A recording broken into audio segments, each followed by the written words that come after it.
بسم اللہ الرحمن الرحیم۔ میرے محترم سامعین، آج جو میں آپ کی خدمت میں شرعی مسئلہ ذکر کروں گا اس کا عنوان ہے کہ نماز کے وقت اذان نہ دی جائے بلکہ لاؤڈ سپیکر میں اذان کی ریکارڈنگ چلا دی جائے، کیا ایسا کرنا جائز ہے؟ میرے محترم سامعین، اس شرعی مسئلہ کا جواب خوب توجہ سے سماعت فرما لیجیے۔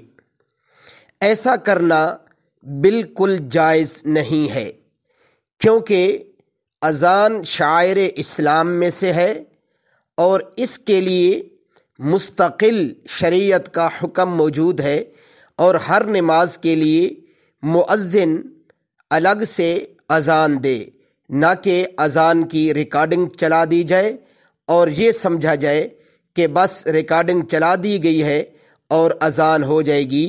ایسا کرنا گناہ ہے، ناجائز ہے اور شاعر اسلام کی توہین بھی ہے۔ اللہ رب العزت ہماری حفاظت فرمائے اور اللہ پاک ہمیں شاعر اسلام کی کامل طور پر تعظیم کرنے کی توفیق عطا فرمائے۔ وآخر دعوانا ان الحمد للہ رب العالمین۔